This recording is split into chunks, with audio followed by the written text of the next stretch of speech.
Hi everyone, I've got Bethan Crouse here with me this morning, performance nutritionist from Loughborough University.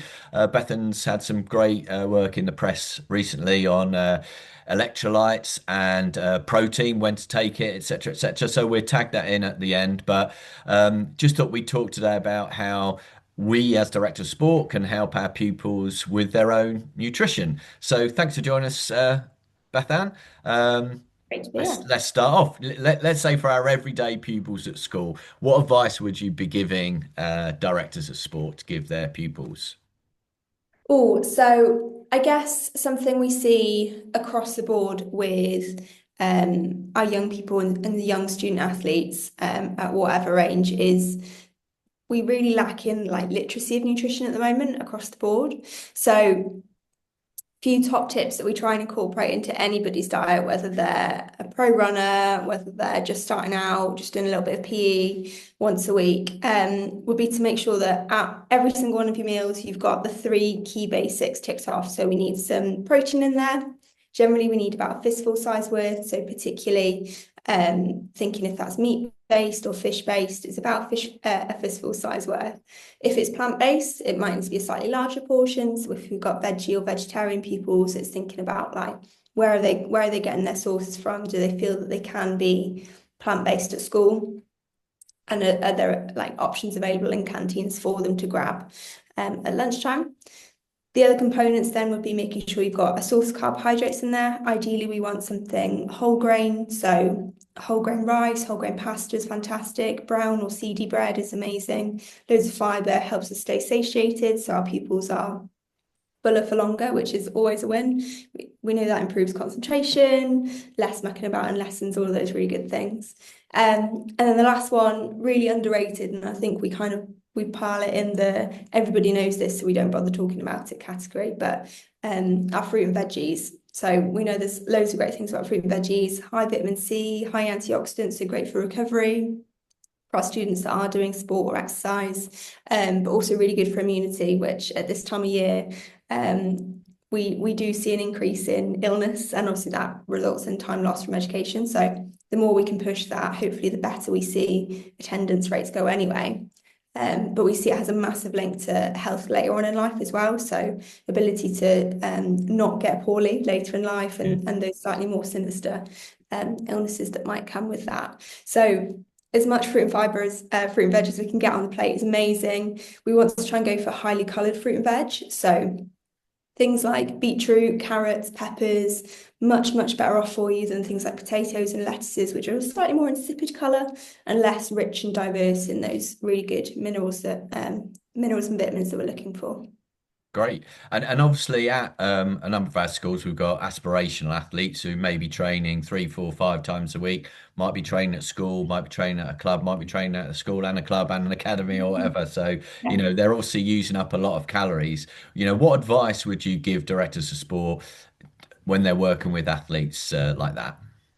So I think the biggest difference we see with our students who are participating in like that slightly higher end of sport is just the time commitment that they've got to put in, and the knock-on effect that that has on their nutrition is they just need to be so organized with thinking ahead, thinking 24 hours ahead. If I need to be at training or on the track or poolside after school, then I've got to think about I need a snack before that. When's my meal coming in?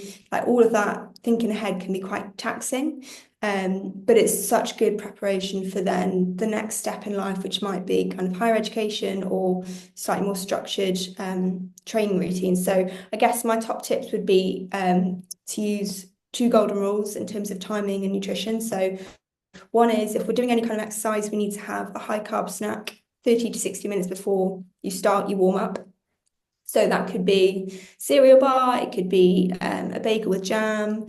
It could be if you're traveling in the car, it might literally be your parent or your caregiver chucking something high carb at you whilst you're, pulling trainers on and getting yourself ready. But that high carb snack will make a massive, massive difference in terms of your ability to perform, your concentration, your tiredness, your fatigue, which can at the end of a long school day start dipping off. So really important that we get that in.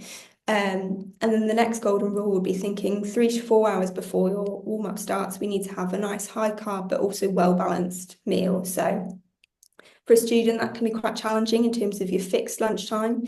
So I guess in terms of thinking about the director of sport angle, it's maybe thinking about how flexible can we be with allowing that people to have a slightly earlier or slightly later lunch possibly in the day. Appreciate that's not always viable in a big school setting, but if it's a packed lunch option or kids eating in classes, that can make such a massive difference to their training schedule and their ability to feel full and satiated and energized without feeling like they've just eaten a massive, massive meal, possibly before training as well.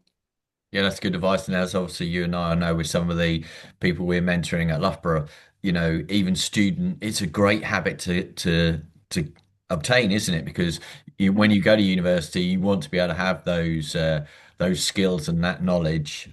So yeah, great advice there, I think, for long term. Now, another thing that directors of sport and heads of sport will come across a lot, particularly with 13, 14, 15 up to 18-year-olds, is supplements. Yes. What's the advice around supplements for children? So, as a general rule of thumb, unless there's kind of a clear medical reason, we wouldn't recommend supplements for kids under 16. Mm. So that goes for your protein powders, your creatines, your multivits to an extent, all the new fancy pre-workout, energy-based, scary-looking Yeah, supplements. There's no nutritional need for them at that age. We would hope that a 13, 14, 15-year-old has a balanced enough diet that they don't require a supplement. By definition, it's supposed to be something that you add yeah, on top of a really well-balanced diet. Um, so again, part of the reason we don't kind of encourage that beyond or under 16 is because we want them to have that really good nutritional foundation so that by the time they do get to their adult years, if we're adding stuff in, it's an accessory onto something yeah. that's already really solid.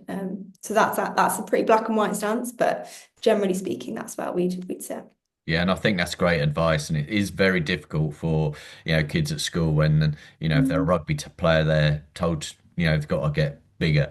If you're a long distance runner, you need more energy, and I think it's so true, isn't it, that if we can educate the children that they can get all that from their diet, then all the better. And if we Yeah, can hear people exactly. like you at the top of the game saying that, then it also gives it some kudos. Now, the Yeah. other thing we just talked about at the beginning there was Bethan. I was saying that for a lot of directors of sport themselves, it's a long day. I quite often would remember just trying to grab something at lunch because you're on the hoof. Now we want to be at our best so we can lead our department and lead our pupils well. We had a seminar last year at our conference with Sally Needham saying that you've got to be able to fill your cup during the day mentally, and you've got to be a regulated human. So obviously nutrition plays a massive part in that. So what advice would you be giving to the director of sport throughout the day so that they can keep their energy levels up? I think this is such an underrated topic. I think you're so right, like that cup filling and needing to be at the best of your game, but also being an example for your students is Yeah, so important. Easier said than done. And I appreciate I'm giving advice to a job that I'm not part of and I don't understand the demands of the role. But I guess my top tips would be to think about again that prep in advance to take off that mental workload when you're on the go, when you're in the day, rolling through meetings and God knows what else. Um, if like the ideal, I guess, would be that you're bringing in a prep lunch from home. So again, your high fiber carbs, source of protein in there for satiety, and some kind of fruit and veg for the vitamin C, and hopefully keeping away your pupils' germs.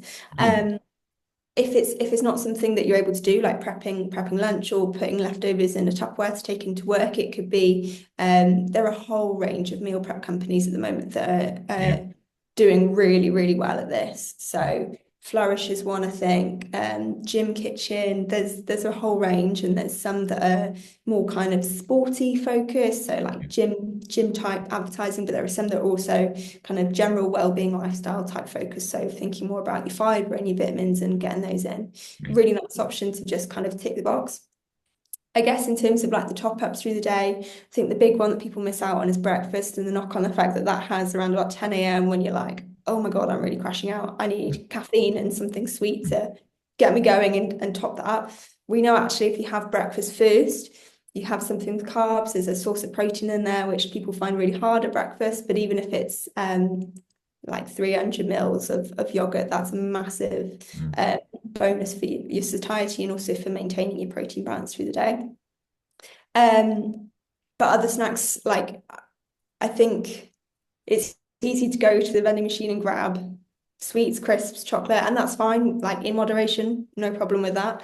Um, I think if we're trying to kind of keep energy stable and stop you going through those horrible peaks and troughs through the mm, day, I'd be wanting to think about where we can get some protein and some healthy fats in. So I know you're a big fan of a pot of nuts on the go. Fantastic, love that. You could pair it with some dried fruit for some carbohydrates as well.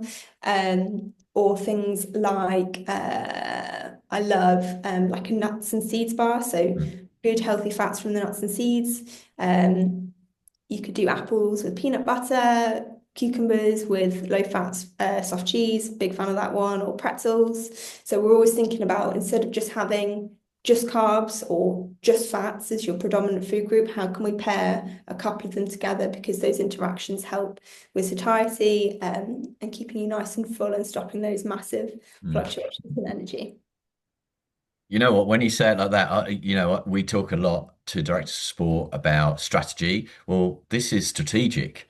If you've got a meeting at 2 o'clock in the afternoon or after school, or you've got a parents' evening, or you're at a coaching session, you've got to be on your game. Then your fuel's so important. So this almost is a piece of strategic advice as well. Absolutely. Yeah. Yeah, yeah. And then I think the other thing that I would urge directors of sport, so many of us now have great chefs in our kitchens who sometimes are so highly skilled but don't get the opportunity to share those skills. So I would say to directors of sport, go and meet your head chef and say, look, can you prepare this for our netball team? They're going away for a tournament today, or we've got a big hockey match after school. Could you, or actually, what about every day? Could you do? And most head chefs in schools are going to love that because then they Yeah. can use their skills. So I'd really recommend that as well. Yeah. Anyway, Bethan, that was amazing. Thank you very much for your time. That's, some really good top tips there for directors of sport. I'll put some more stuff in the information with the video, but I really appreciate your time this morning. Thank you very much. No problem. Pleasure.